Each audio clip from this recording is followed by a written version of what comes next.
We label chords based on their membership and how those notes fit into a major scale with the same root as the chord. So if we build a chord from C major, of course it contains the notes of the C major scale. And if we build a C major 7 chord, the chord that would be on 1 in the key of C, it's spelled C, E, G, B because that's the root, 3rd, 5th, and 7th of that key.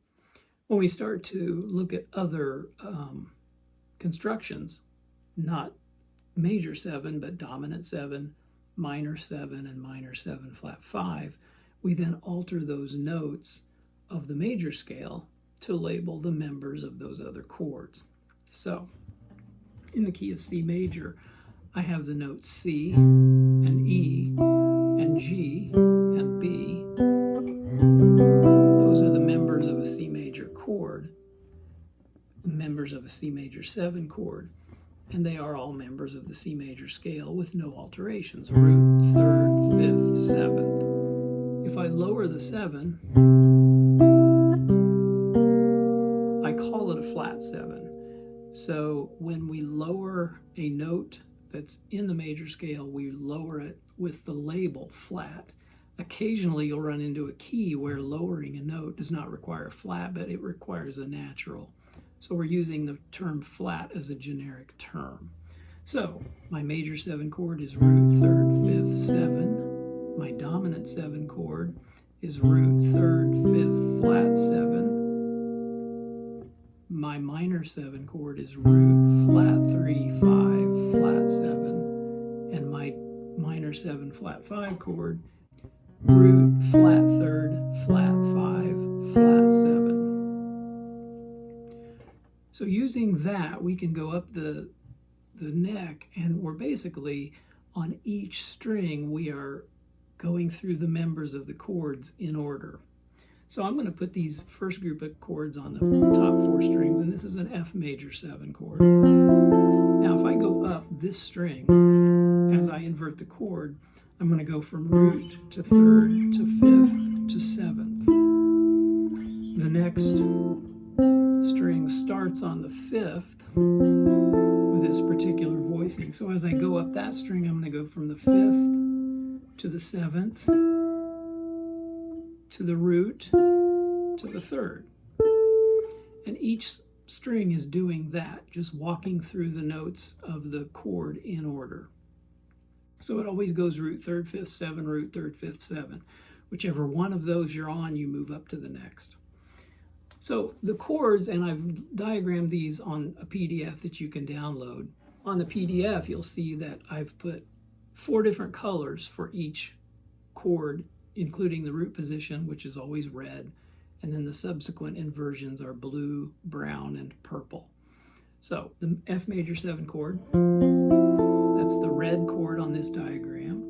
Then we're going to move to the blue chord. That's F major 7 in first inversion, the brown chord, and finally the purple chord. So those are root position, first inversion, second inversion, third inversion. And again, we call the chord with the root on bottom root position, of course. When the 3rd of that chord is on bottom, and depending on the chord quality, it could be a flat 3rd. When the 3rd is on bottom, it's first inversion. When the 5th is on bottom, it's second inversion. And when the 7th is on bottom, it's third inversion.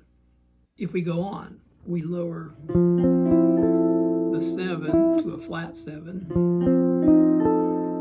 Here we have the red chord, root position, the blue chord, first inversion, brown chord, second inversion, and the purple chord, third inversion. The next chord would be minor 7, so I'm lowering the 3rd and the 7. So I now have root, flat 3, 5, flat 7. There's the red chord in root position, blue chord in first inversion, brown chord in second inversion, and finally, third inversion, purple chord. Now, whenever I lower one more note from that structure, I have root, flat 3, flat 5, and flat 7. Here's root position. Here's first inversion, that's the blue chord. Here's the brown chord in second inversion. And finally, the purple chord.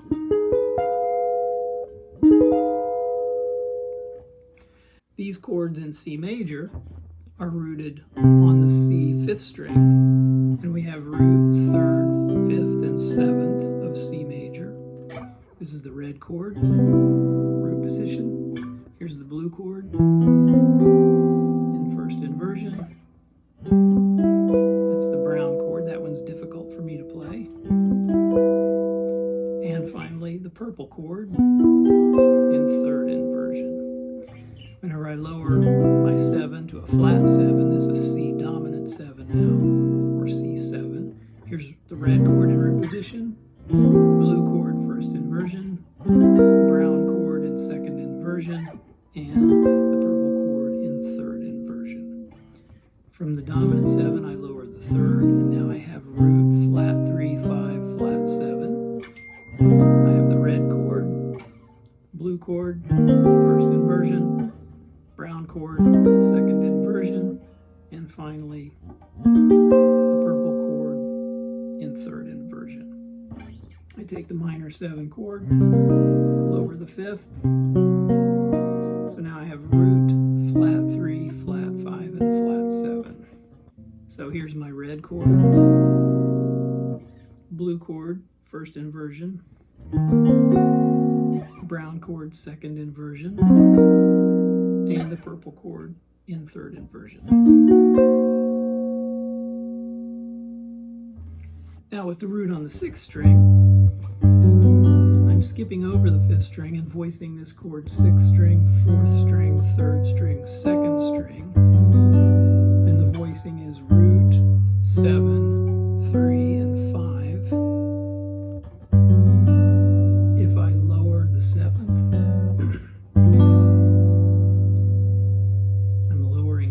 on the 4th string. If I lower the 3rd from there, now I have a root, flat 3, 5, and flat 7. If I lower the 5th of that group, I now have a root, a flat 3, a flat 5, and a flat 7. So as I go through those inversions, again, red chord on the root position, blue chord, first inversion, so this is major 7, blue chord, major 7 in first inversion, major 7 in second inversion, and major 7 chord in third inversion. That's the purple chord. Now whenever I convert my major to dominant 7 by lowering the 7 or flat 7, here's root position, here's first inversion, blue, here's second inversion, brown, and third inversion, purple. Next chord is minor 7. So I have root, flat 3, 5, and flat 7. Red chord, blue chord, brown chord, and purple chord. And finally, minor 7, flat 5. Flat 3, a flat 5, and a flat 7. Root position, red chord, blue, first inversion, brown, second inversion, and finally the purple chord in third inversion. Now, an interesting thing happens when we look at the chords rooted on the 4th string and the chords rooted on the 6th string. If I take this F major 7 and I consider the voicing, my bottom note here is the root, the top note on the high E string is actually the 3rd. Since the outer strings on the guitar are the same, I can just move that note down by an octave, by 2 octaves, sorry, to the bottom string. And that chord is going to be very familiar. So on the PDF you can see that I convert an F major 7 in root position, lower that top note to the bottom string, and that's the first inversion of F major 7. Likewise, if I take this group of notes, that's F major 7. this note to the bottom string. That was my second inversion major 7 chord. So when I take this second inversion chord, I lower this top note, put it on the bottom string, and that's the third inversion of that same chord. When I take this third inversion major 7 chord, put this note on bottom, I've got this. That's the root position, F major 7. So you can do that with all of those chords. Dominant 7. Move this note down to the bottom string. Dominant 7. Move this note down to the bottom string. Dominant 7. Move this note down to the bottom string. And dominant 7. Move this note to the bottom string. Minor 7. Move this note to the bottom string. Minor 7 again. Move that note down. Minor 7 again. Move that note down. And minor 7 here. And you move it down an octave. Here is the minor 7 flat 5. Move that note down an octave. Oops. Then we have this chord. Move that note down an octave. Then we have this chord. Move that note down. I keep saying an octave. It's 2 octaves. Forgive me. And then finally, and we move this note down 2 octaves. And you can see where this will give us a lot of options for different melodic considerations when we're comping chords or, again, creating chord melodies. The chords that I'm using here, when you talk about arranging, are referred to as drop 2, drop 3 kinds of voicings. I never use that terminology. I've played the guitar for 40-some years, and to me, they're just guitar chords. I understand what they are because I've had arranging classes. I prefer to not clutter up and try to intellectualize too much of this. They're just shapes on the guitar that are useful and usable.